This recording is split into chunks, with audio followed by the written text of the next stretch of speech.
اللہ کے محبوب علیہ الصلوۃ والسلام نے ایک بڑی خوبصورت بات ارشاد فرمائی، ذرا سنیے اور اس کا لطف لیجئے اور حضور کے دیے گئے اس وعدے پہ دل کے قرار کا سامان کیجئے۔ اللہ کے محبوب علیہ السلام نے ارشاد فرمایا کہ من یکفل لی اللہ یسأل الناس شیئا،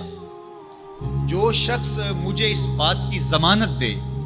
کہ وہ اللہ کے علاوہ کبھی بھی کسی سے کوئی سوال نہیں کرے گا، جب بھی کوئی مشکل ہوئی، جب بھی تکلیف ہوئی تو وہ سوال مالک کی دہلیز پہ کرے گا، وہ مصلی بچھائے گا اور رب سے کہے گا میرا مسئلہ یہ ہے۔ جو شخص مجھے یہ ضمانت دے کہ وہ اللہ کی دہلیز پہ اپنے سوال رکھے گا، اللہ کے علاوہ کسی سے نہیں کہے گا، اللہ کے محبوب فرماتے ہیں اتکفل لہ بالجنہ، میں اس کو جنت کی ضمانت دیتا ہوں۔ اور یہ روایت حضرت ثوبان رضی اللہ تعالی عنہ سے مروی ہے۔ حضرت ثوبان نے جب حضور سے یہ فرمان سنا تو نے کہا حضور میں ضمانت دیتا ہوں، میں زندگی بھر اللہ کے علاوہ کسی سے سوال نہیں کروں گا۔ اور صحابہ نے پھر اس پہ عمل کر کے دکھایا۔ صحابی کا کوڑا گرتا ہے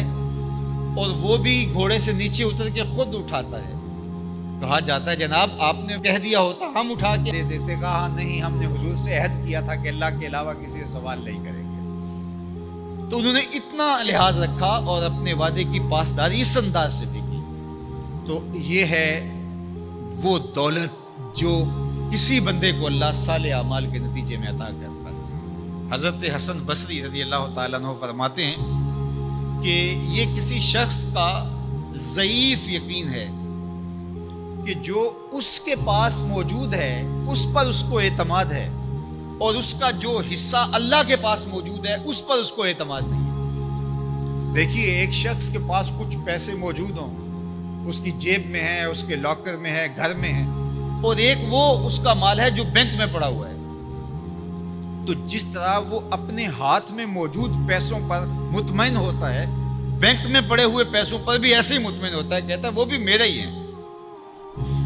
تو جو شخص بینک میں پڑے ہوئے پیسوں پر تو مطمئن ہے، گھر میں موجود رقم پر تو مطمئن ہے، اس کے ہاتھ میں، اس کی جیب میں جو ہے اس پر تو مطمئن ہے، اور اس کی قسمت کا جو ابھی اللہ کے پاس ہے، اس نے ابھی اس کو دیا نہیں، اس پہ مطمئن نہیں ہے، تو حضرت حسن بصری فرماتے ہیں اس سے بڑھ کر ذوف یقین اور کیا ہوگا کہ جو اس کے پاس ہے، جس کو چرایا جا سکتا ہے، جس کو چور کھینچ سکتا ہے، جو گر سکتا ہے، جو چھینا جا سکتا ہے، اس پہ تو یقین کر رہا ہے کہ یہ میرا ہے، اور جو اس کا حصہ اللہ کے ہاں ہے اس پہ یقین نہیں کر رہا۔ تو کہا کہ اس سے بڑھ کر پھر اور ذوف کیا ہو سکتا ہے۔ اس لیے اپنی زندگی میں قناعت کا نور رکھنے والے ہی مطمئن زندگی گزارتے ہیں۔ ابن جوزی نے کہا تھا کہ جس شخص کی زندگی میں قناعت آ گئی اس کی زندگی مطمئن ہو گئی، اور جس شخص کی زندگی میں طمع آ گیا اس کی زندگی گھٹن کا شکار ہوگی، اذیت کا شکار ہوگی۔ حضرت سہل بن سعد الساعدی رضی اللہ تعالی عنہ سے یہ روایت مروی ہے کہ ایک شخص حضور کی خدمت میں آیا اور اس نے حضور سے ایک عجیب سوال کیا۔ اس نے کہا حضور مجھے کوئی ایسا عمل ارشاد فرما دیجئے کہ اگر میں وہ کروں تو مجھ سے اللہ بھی پیار کرے اور اللہ کی مخلوق بھی مجھ سے پیار کرے۔ ایک عمل ایسا بتا دیجئے اگر میں وہ عمل بجا لاؤں تو اللہ مجھ سے پیار کرے اور اس کی مخلوق بھی مجھ سے پیار کرے۔ اللہ کے محبوب نے اس کو جو جواب دیا اس کا مفہوم سن لیجئے۔ آقا کریم نے فرمایا جو دنیا میں موجود ہے، میسر ہے، اس سے بے رغبت ہو جا۔ تیری ضرورتیں تو پوری ہوں گی، اس میں تو کوئی شک نہیں، لیکن تیری رغبت ادھر نہ رہے، زہد فی الدنیا اختیار کر لے تو تجھ سے اللہ پیار کرے گا